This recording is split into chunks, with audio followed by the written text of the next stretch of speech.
Good day, everyone. Good day, everyone, and welcome to a very special edition of the A&O Insider Series. My name is Ogheneyoma Odjighoro, and I'll be your host/moderator for today. Now, the Insider Series is an initiative of the Fintech and Startup practice at Ogheneyoma, which aims to drive insightful conversations on contemporary issues affecting the startup ecosystem in Nigeria. And just as I mentioned, today's session promises to be a very special edition because this is our 10th edition. And our theme for this edition is the resilience factor, overcoming challenges in Nigerian fintech and startup venture capital in 2024. Now, since 2021, when we launched the first Insider Series webinar, we've had over 9 amazing guests grace our screens and share from their wealth of knowledge. And today's guest and conversation promises to be even more engaging, insightful, and riveting because we have with us an experienced investor, an insightful non-executive director, and company chair who is passionate about supporting the growth of startups across Africa. We have with us none other than the distinguished Mr. Kola Aina. Now, Mr. Kola Aina is the founding partner at the Pan-African Early Stage VC Ventures Platform Fund. He has a proven track record of success in leading investments in over 100 companies across Africa, India, and the US, which includes payment companies like Paystack. Mr. Kola was also the founder and former CEO of Emerging Platforms, a leading enterprise software provider in West Africa. He's an entrepreneur, technology operator, and venture capital investor with expertise across various sectors such as technology, media, agriculture, infrastructure, publishing, and real estate. As an avid art patron, Mr. Aina chairs the advisory board of the Yemisi Shylon Arts Museum and is a member of the Africa Acquisitions Committee at the Tate Museum. He serves on the board of organizations, including ARM Financial Advisors, Iron Global Markets, and Reliance HMO. He is the chair of the board of governors of the Lagos Angel Network. Mr. Aina holds a degree in electrical engineering and a master's in business administration with a specialization in finance. He has furthered his education at prestigious institutions such as Berkeley, Harvard, and the Lagos Business School. Without further ado, please join me in welcoming Mr. Kola Aina. Thank you so much for accepting our invitation, sir. Hello, sir.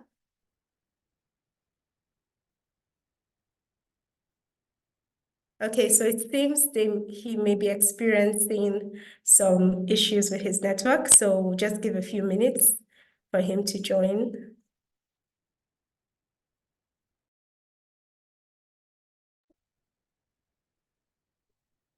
So while we wait for him to join, just want to point out that, like I mentioned, we're going to be talking about the resilience factor and how to overcome challenges in Nigerian fintech and startup venture capital in 2024.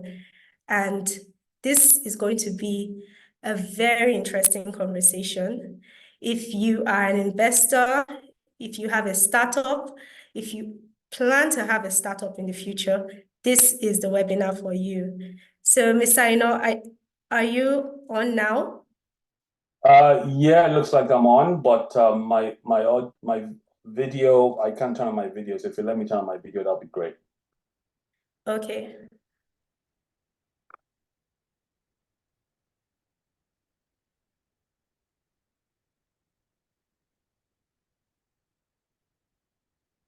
Have you been able to? Can you turn it on now? Still can't. It says unable to start video.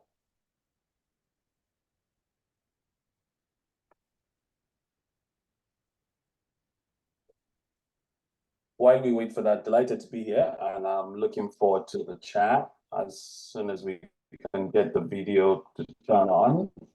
Yes, so I'm sure we're working on getting your video turned on, but while we wait for that, I just wanted to point out that Mr. Aina, if for anyone here who has not had the wonderful experience of watching Mr. Aina's TED Talk titled "Who Will Own the Future Unicorns?"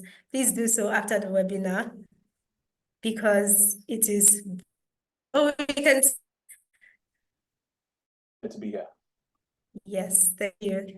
So I was talking about your TED Talk, Who Will Own Our Future Unicorns? And in that TED Talk, you talked about your background and how that has inspired your decisions so far. You also pointed out the fact that your father was a serial entrepreneur who owned various successful businesses. However, at the young age of 25, you took the bold step of leaving the security of taking over your father's business to set out on your own. How was that journey like for you? Thanks. Thanks again, Ogheneyoma. It's a pleasure to be here. Thanks for having me. I hope I didn't butcher your first name correctly. No, you pronounced it very well. Thank you. Down to the audience, thanks for joining. Yeah, look, that decision obviously was a bittersweet one. It's not something I look back at and do not have mixed feelings. You know, it's a pleasure of, it's sort of the delight of anyone to sort of build a multi-generational business and whatnot. So there are some bittersweet feelings, but to a very large extent, that sort of decision sort of set me on the path that led me to where I am, or where I am today. And so definitely very grateful for the sort of audacity to take that step at the time, and also grateful that it all worked out, because it could have gone a different way as well. So to answer your question specifically, definitely very bittersweet, very challenging. I definitely was very motivated, because you know, when you walk away from that kind of situation, you really have to, you feel a need to sort of ensure that you make it work, right? Because you know, you've sort of technically burnt the bridge. I guess the final thing I'll say is, in those years, I didn't realize how prepared I was for the journey of going off on my own and becoming my own sort of entrepreneur and building my own sort of businesses. But apparently, when I look back at it now, I don't want to give off my age, but many years, for a decade, well prepared for the journey, and just, you know, as I kind of referenced TED Talk, which is now kind of was an opportunity in a very entrepreneurial home, the entrepreneurial home I grew up in, and apparently lots of the experiences I gained from, like, doing summer internships at my family business, watching my father and my mom sort of work really hard and just be gritty, definitely have played out in my own entrepreneurial journey. And so I guess the biggest feeling I have is, or sentiment I have, is one of thankfulness and gratefulness to them for the opportunity and the lessons I learned from them. Okay, thank you. Thank you very much, sir. As someone who has faced challenges and has overcome those challenges, it's wonderful to see that you're also going to be talking about how fintechs can overcome their challenges in Nigeria. So one thing I've enjoyed from watching your story so far, because I've been following your journey, is that you have sides of your life. You've explored different areas, you know, from being a financial analyst with the Fifth Third Bank working briefly in life to art patron, sits on the boards of museums, to technology, and then venture capitalism. Now, all of these different areas, which area would you say has been the most exciting, and which would you say has been the most challenging area for selling building you? materials, doing real estate development. There's a long list of things that one has done over the years. But I guess, to be honest, the most exciting for me, has probably been is my role.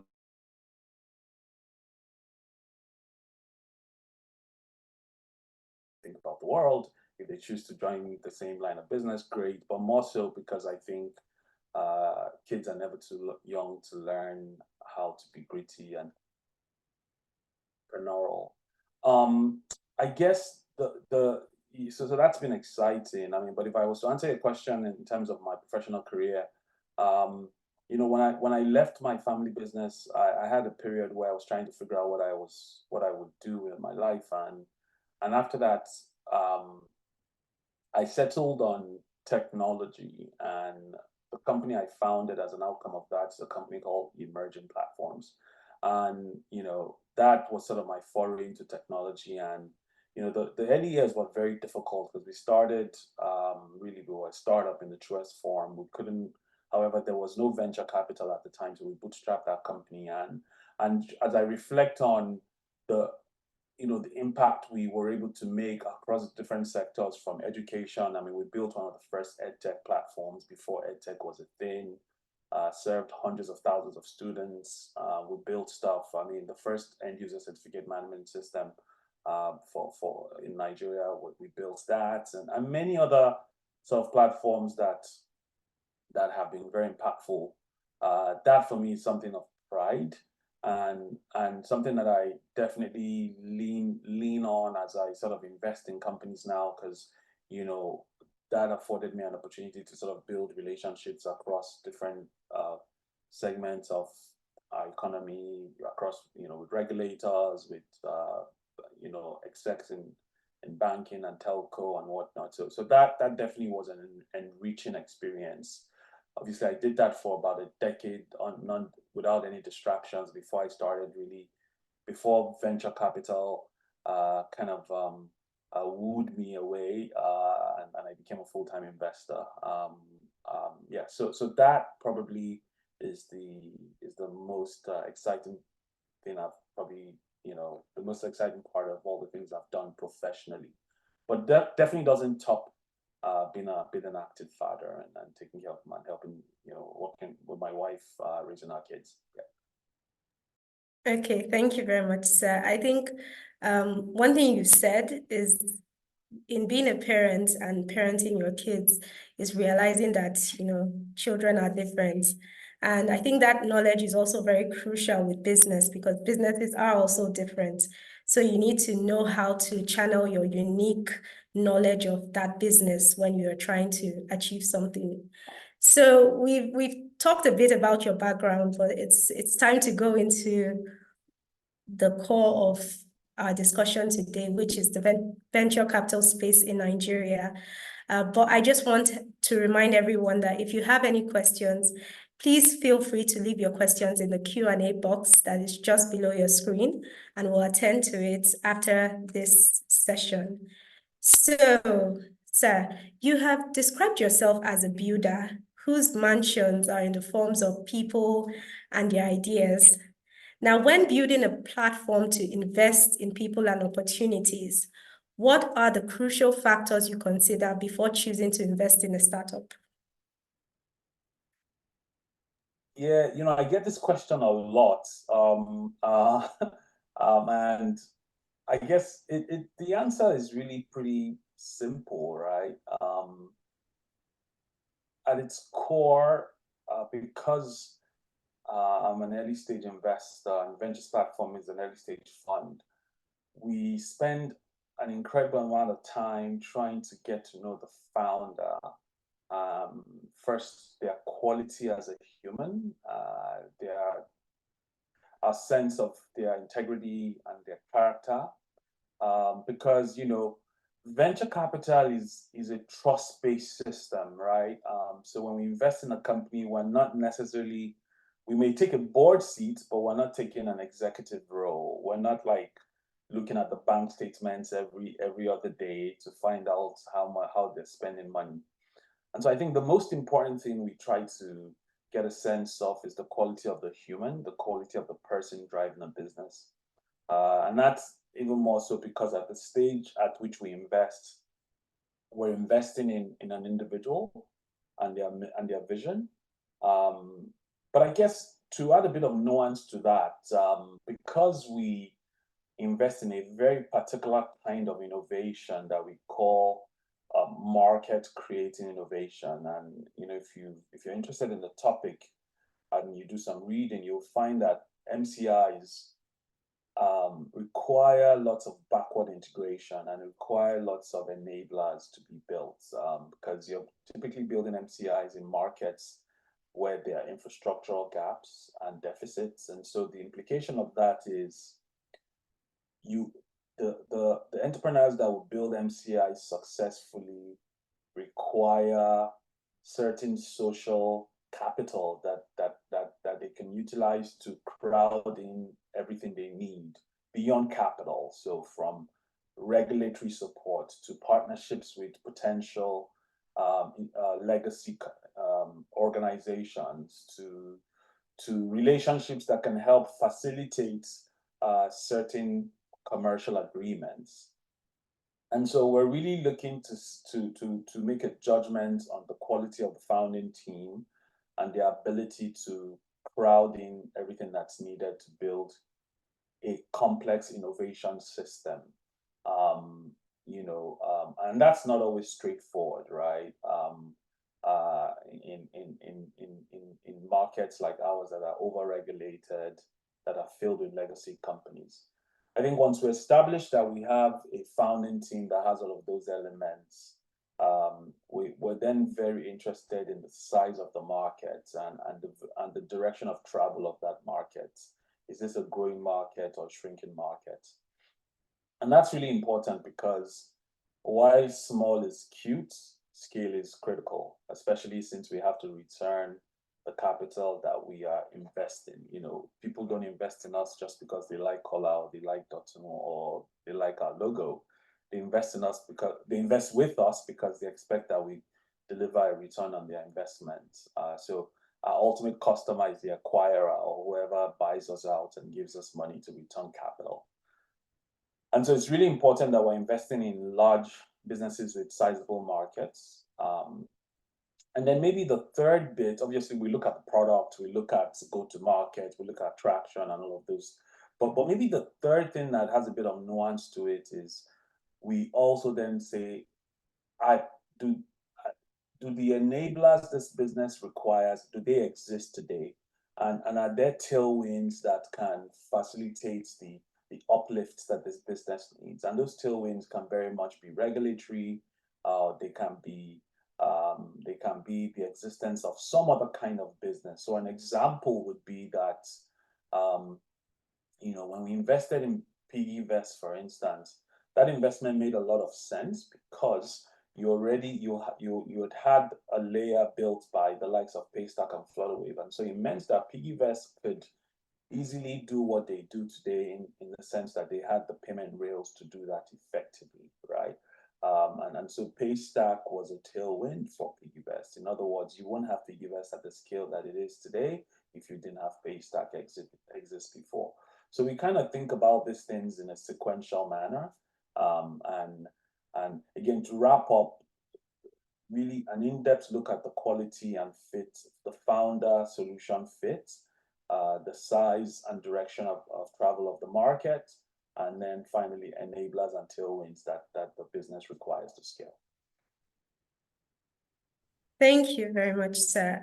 I think for anyone listening who is interested in attracting investors, I hope you are taking notes. I really hope you're taking notes because Number one, the quality of the human is very important. So you have to work on yourself.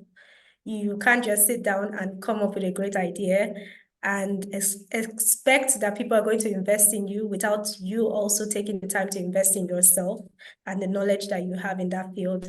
And then look at, there was something you said that I really liked. You said, while small is cute, skill is critical. I'm going to take that with me. So is your product, what you want to do, that market, is it scalable? And then lastly, the product itself, what's the quality of the product? So thank you very much, sir. And, we've talked about the various industries and the various sectors that you have experience with. From your experience, out of all these sectors, so technology, finance, media, agriculture, which of these industries have attracted the most investments? And how has the availability of venture capital funding evolved over time in Nigeria? Sure. Yeah, so I wanted to just add an extra point or comment to the last question. So I think the other thing that I think is important that is often ignored is exit potential. And I think that's because people forget that we're in this to exit, to return money. So we literally we ask ourselves, who buys this business, or how does this business exit, and at what number, at what multiple could it exit from where we stand today? And that often is the reason why we have to pass on some investments, because we can't answer the path to exit question. To the question that you asked about sectors that have attracted or that attracted the most investment, I think the obvious answer is fintech, right? And that's not too surprising, because we have to remember fintech is like a pipe, is the rails. You need to be able to pay for everything else to happen, and so fintech over the last several years has been the biggest attractor of capital, and I really think it would probably continue to be. I mean, you will continue to see new verticals chip at fintech's dominance. I mean, this year so far, mobility has probably been the biggest draw, with Move's big significant raise. Last year we saw renewables really make a dent, and whatnot. And so, but yeah, fintech I think has been dominant, and I think will continue to be sort of a leading vertical. I think in terms of the broad evolution of capital, of capital in Nigeria and in Africa, I like to give this anecdote. When we launched Ventures platform in 2016, all of the venture capital that Nigeria attracted was in the region of $40 million. Fast forward to 2022, or fast forward to today, we currently manage a $50 million fund. That's one VC fund in Nigeria. And there are many others like that in Nigeria. So it gives you a reflection of the evolution of capital in the market. Obviously, we are now sort of facing a bit of a pullback, but if you take several steps backwards, the markets, whether it be Nigeria or Africa, has seen significant growth. I think that year that Nigeria attracted $40 million, Pan-African, it was in something in the region of $200 million. Last year, we closed the African VC closed the market in excess of $3 billion, right? So I think definitely we're not where we used to be, and I'm very proud that kind of the question I asked in the TED Talk you referenced in the beginning has been answered very, very, very loudly and clearly, because a modest chunk of the capital we've seen is actually local, or at the least is managed by local fund managers. So we've made significant progress, and I think that is for for the founders on the call, I think that is instructive because, I mean, it's great to raise from global investors, but I think if you want to be smart about your fundraise, it's really important to have local investors on your cap table, because local investors can bring much more than just capital. They have local context, they have relationships that can help with business development, with regulatory access. A number of the challenges we've seen and blow-ups we've seen recently partly have been because of the absence of local context, and foreign investors bring their own sort of value. For instance, if you raise money from a foreign investor that's invested in India and other markets, they have that context and that perspective to share from their global portfolio. So I think it's nice to have sort of a great balance, and we're often partnering with global partners to support companies in Nigeria and in the rest of Africa as well. Okay, thank you very much, sir. So we've talked generally about the venture capital space in Nigeria, but I think it's time for us to just consider the 2023 market depression and its impact on the fintech space. Now, so we know that there was a market depression in 2023. What do you believe were the primary factors that contributed to that depression, especially in Nigeria? And how would you say the market depression affected the fintech sector in Nigeria? Yeah, I think in some way if you want to be specific with Nigeria, I like to say we faced a bit of a double whammy. Number one, global venture saw a pullback, and that pullback was a reset, primarily driven by, post-COVID, the lockdowns in 2020. We saw central banks inject ungodly amounts of cash into their economies to help to sort of protect their economies, and interest rates were nominal interest rates were effectively zero in lots of parts of the world. And that ushered in what you call the ZIRP era, the zero interest rate policy era, where capital was so cheap that risk appetites were very, very, very, very high. And what that led to was there was so much capital in the market looking for alpha. I mean, some European banks were paying people money, rather, you had negative interest rates, right? So, rather you had to pay to put your money in some bank accounts. It was really weird. And so what that meant was there was too much capital chasing assets. Thankfully, we were a beneficiary of that, in that you now had investors who prior to now weren't considering Africa, looking at Africa. And so we did benefit from that in 2021, 2022. Obviously, by 2020, late 2022, the market started to correct and rates started to creep up, right? And so all of a sudden, venture was less attractive, and so that was sort of wind one.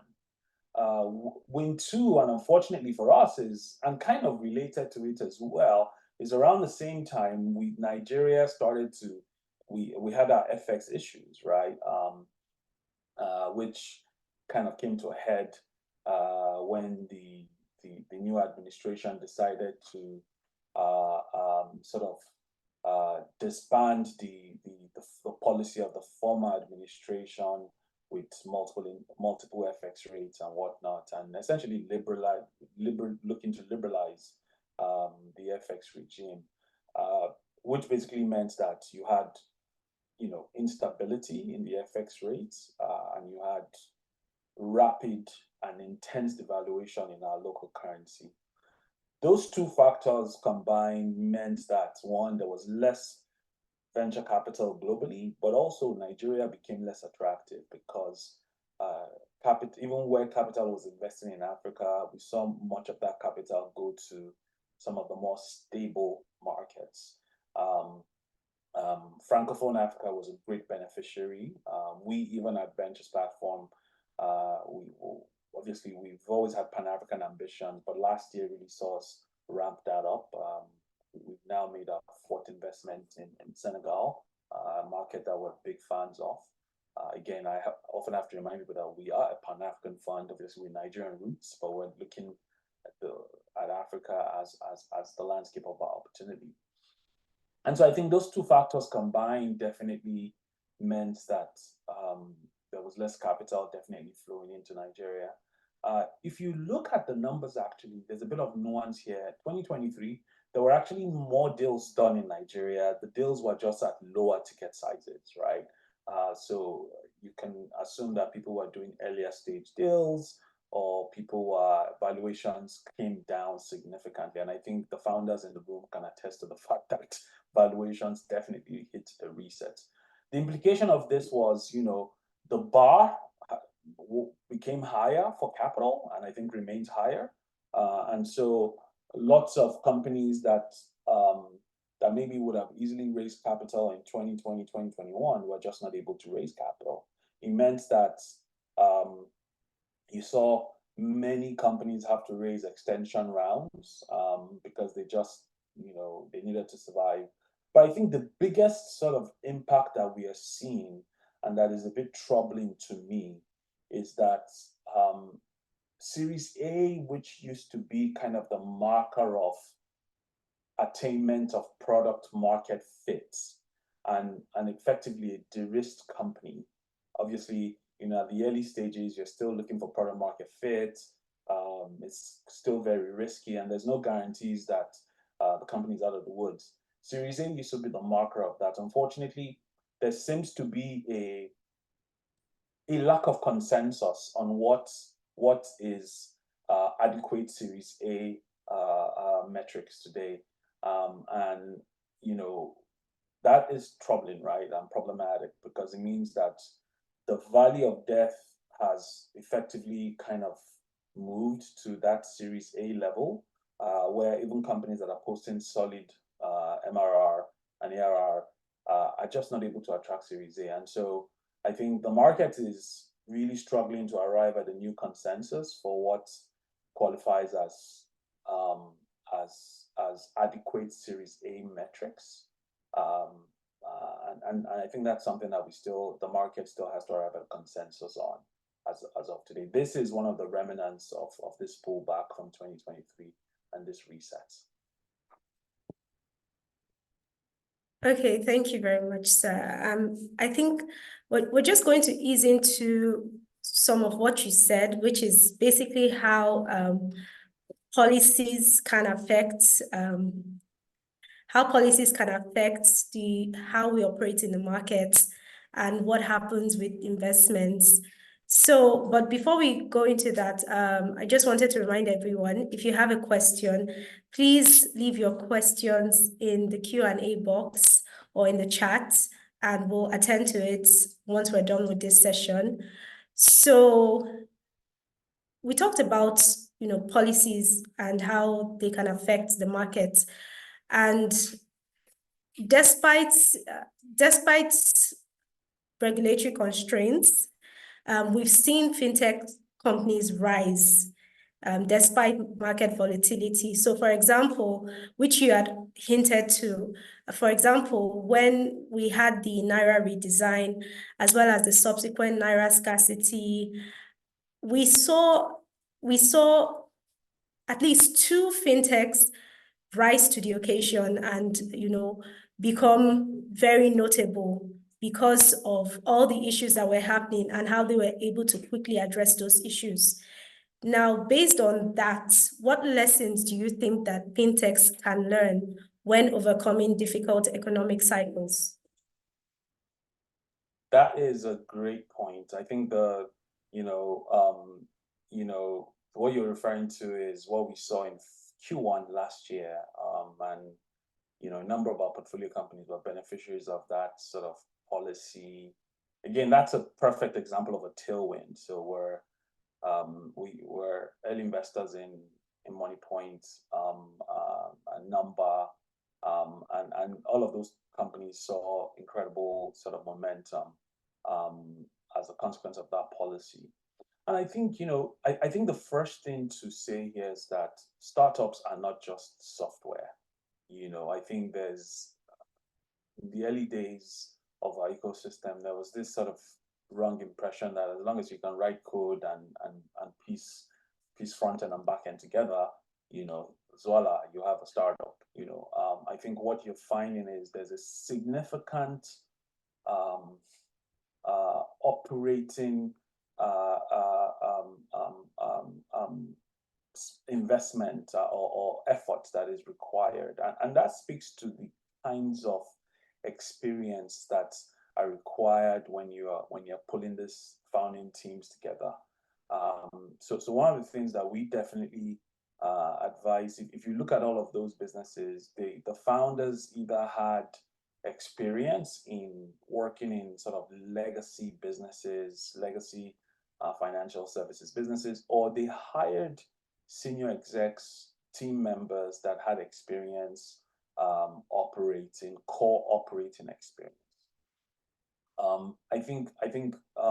So that's first point. The second point I would speak to really is a closeness to your customer base that is obsessive, right? And it's possible to do that only if you're going, I think I often say this, that there are two ways to build startups. I think you can either go deep or you can go broad, right? Or wide, depending on which one you choose to use.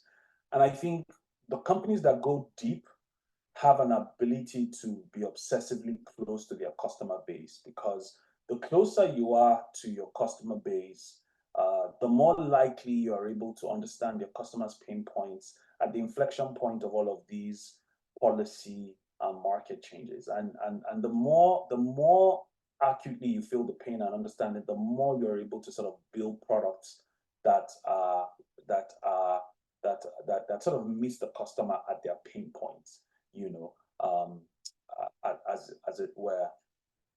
I think going deep also means that you are building capacity for the opportunistic emergent scenarios that can come up. So the reason some of these companies were able to sort of absorb some of the increased capacities, because over the years they had built solid infrastructural base, and they were able to sort of expand capacity to sort of take advantage of the opportunity. I mean, I'm not going to mention names, but we saw some of even the legacy players really, just suffer significant downtimes because they just couldn't.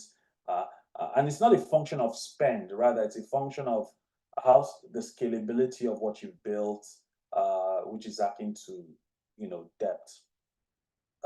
And you'll be surprised. Some of the most successful startup stories have been beneficiaries of tailwinds. I mean, in India, we saw Paytm and some of the other large fintechs were also beneficiaries of their own tailwinds. Obviously, Paytm is going through its own current wave of crisis with the regulator in India. But catching tailwinds is critical, right? And I think that the final thing I will mention, I talked about the fact that building these businesses beyond software. The second is really about depth, product depth and excellence.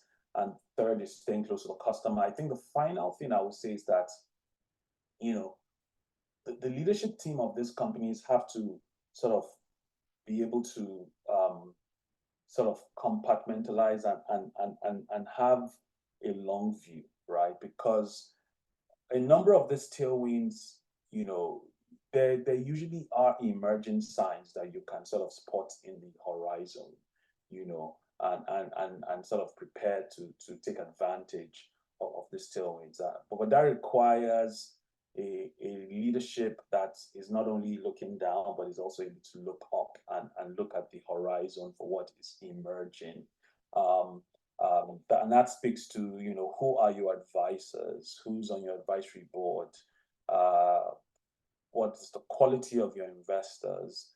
So a lot of these things are often spoken about already in advance of them happening. And so if you're plugged into the right places, you can kind of position yourself to take advantage these emergence opportunities as they materialize.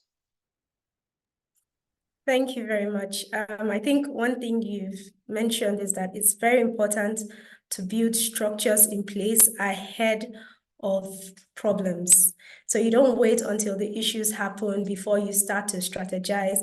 There are some issues that will happen like that, but it's good to have to think ahead and build those structures in place, surround yourself with the advisors you need, with the support you need, and you'll be prepared for any challenge you may face.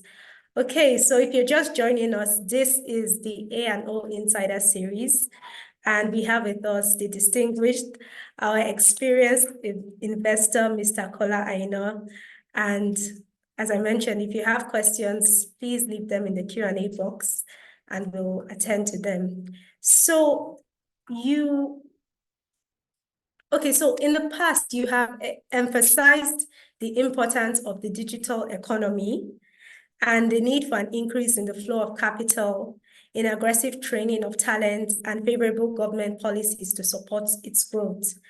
Now, what strategies do you think that the government can adopt to support the growth of startups operating in the Nigerian digital economy? I think, thanks. This is something that is always interesting to talk about. I think definitely, when the new cabinet was announced, we're all really excited about some of the names on the cabinet. Mr. Honorable Minister Bosun Tijani, who's sort of an industry insider, was definitely an exciting appointment for us, and I think he continues to do a great job. Look, as he executes his roadmap. I think if I had any requests, it would definitely be that the implementation of the Nigerian Startup Act be prioritized, because a number of us that came together in the ecosystem definitely hoped that designed that bill in collaboration with government in a manner that it contains quite a lot that I think really would serve the ecosystem and the startups really well. Included in that various things like ensuring that we have incentives that would encourage local participation of capital sources, from angels to institutional participants in our ecosystem. I think that's super critical, particularly at a time where you're seeing the pullback of global venture. The local ecosystem needs to stay in the game and needs to be encouraged to stay in the game.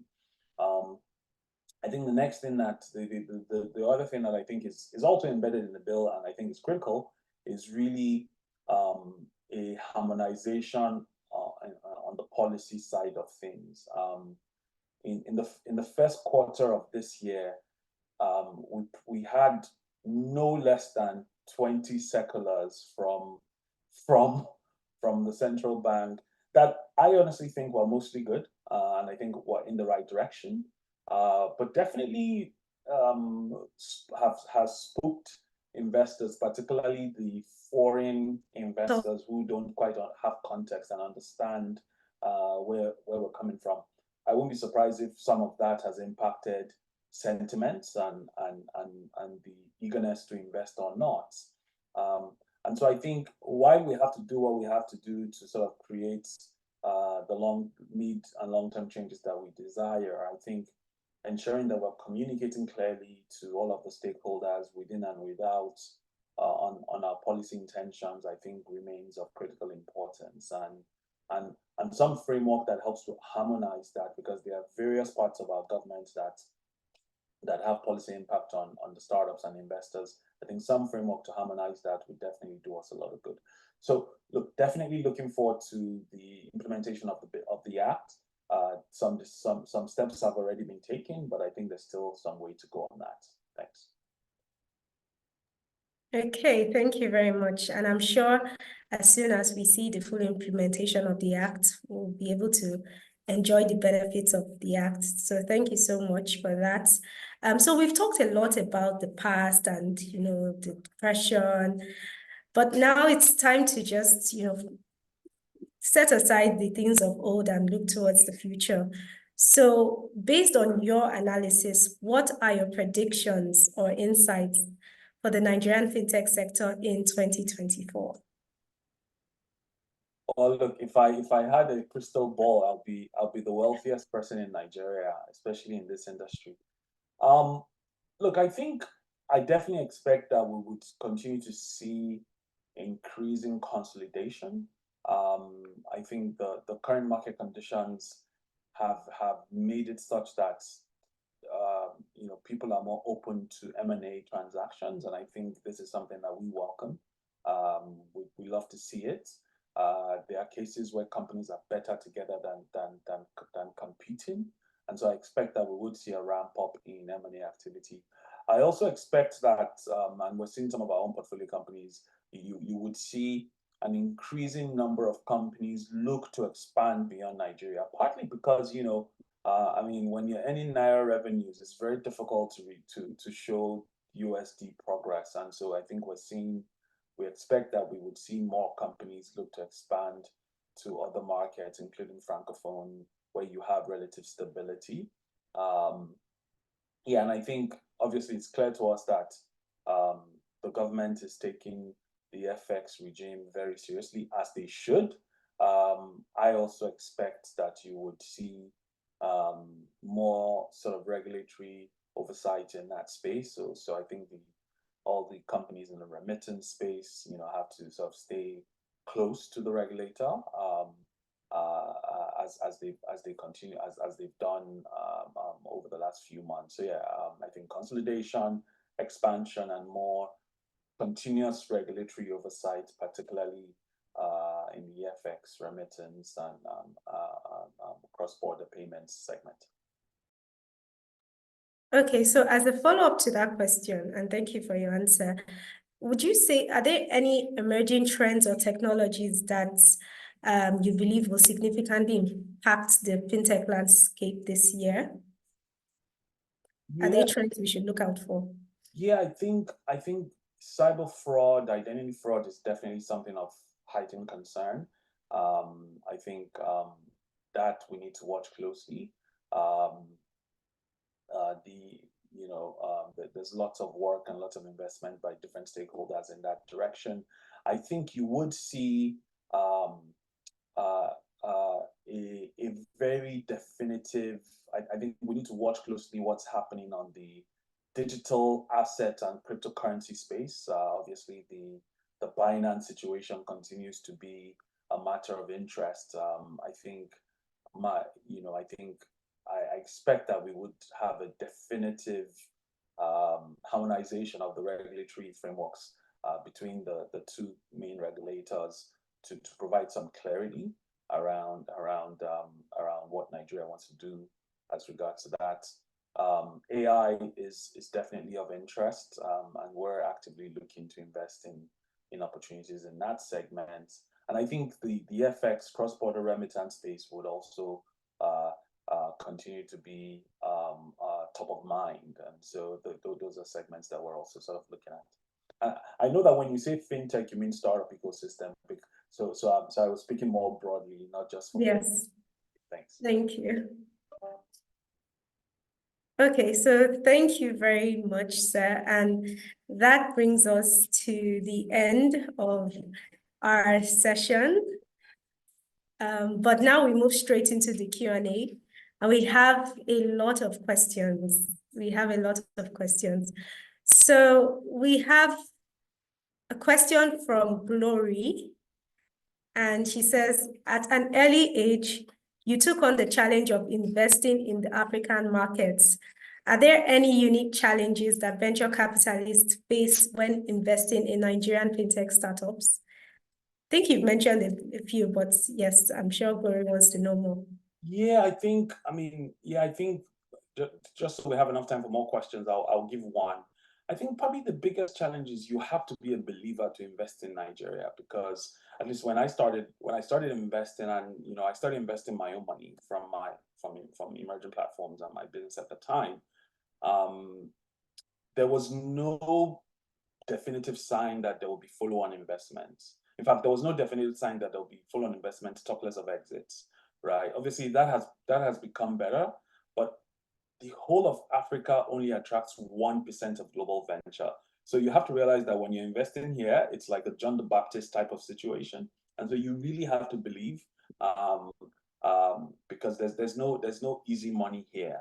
And so that's probably the biggest challenge, is really the supply of capital is quite limited. And so you really have to work hard to ensure that your companies, even the good companies, can get access to the capital that they need.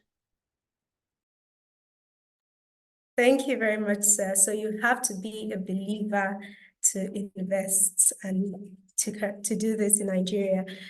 So there's a very interesting question from Adedeji. He says, what are your views on solo founders? Empirically, 2 heads are better than 1. But what should someone do if they can't find someone to go on the founding journey with them? Yeah, that's such a great question. In my early days, I used to say I would only back teams with more than one founder, but I have backed a company more than one with one founder. And the solution there is that if for instance your company is software heavy and very technical, and you're not a technical founder, that's a little tricky, right? Because the software aspects then becomes a cost center, pure cost center.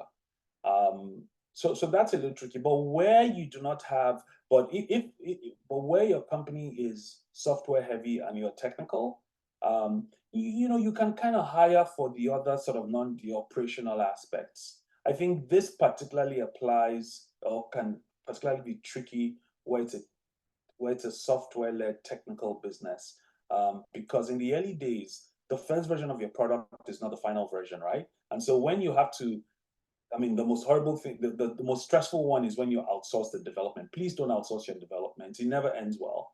But where you do not have control of that aspect, it can be difficult.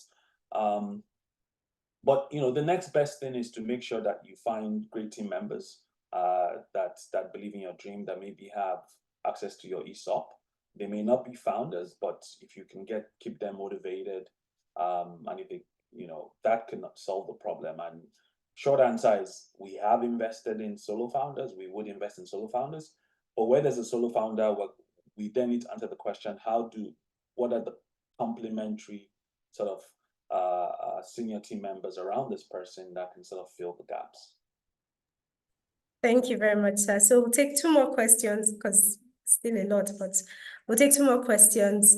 So Kingsley wants to know, he said, looking at the potential of the Nigerian real estate market, would you say there has been commensurate VC investment? And if not, why?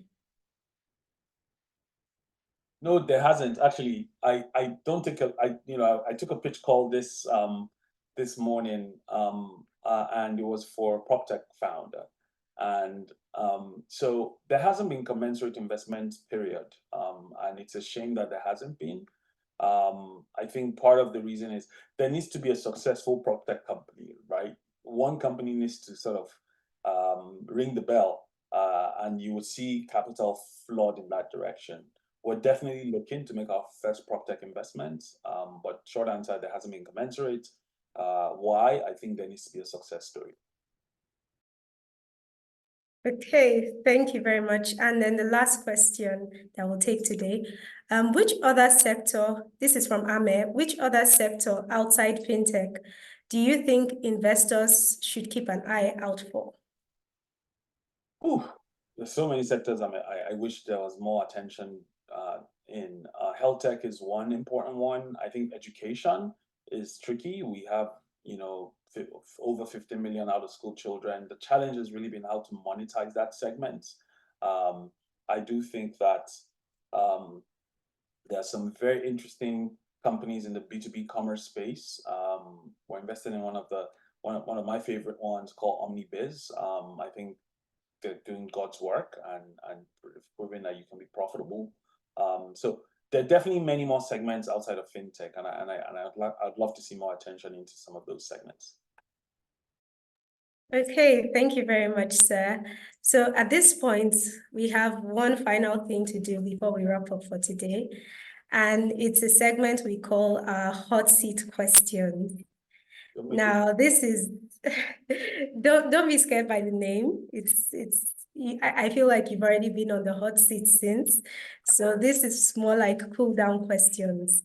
So we've tailored this specifically to you as an investor.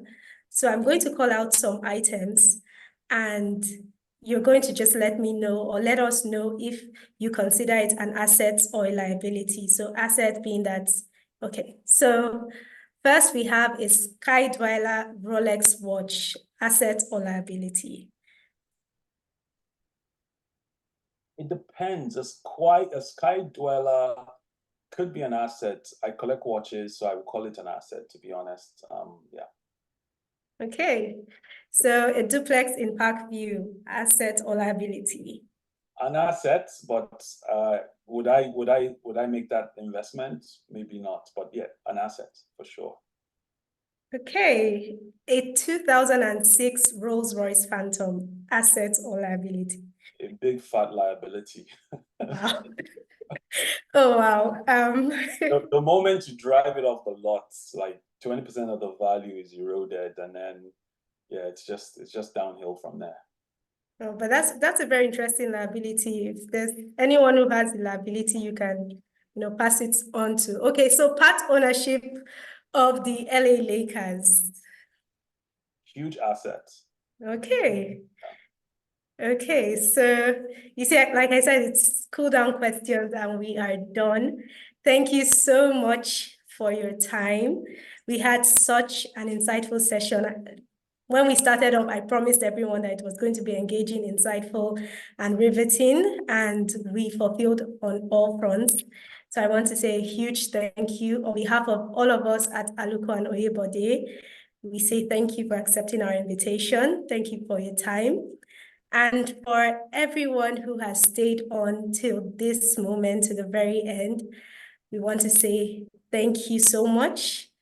Till we meet again. Okay, no, before I close it, any final words there? No, thanks for having me. It was a pleasure. It looks like a full house. I hope the audience found this useful. Have a great rest of your week. And yeah, thank you. Okay, so thank you very much, sir. Thank you.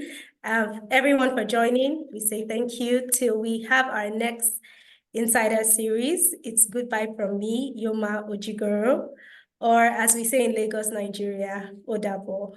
Thanks, Yoma. Bye. Bye.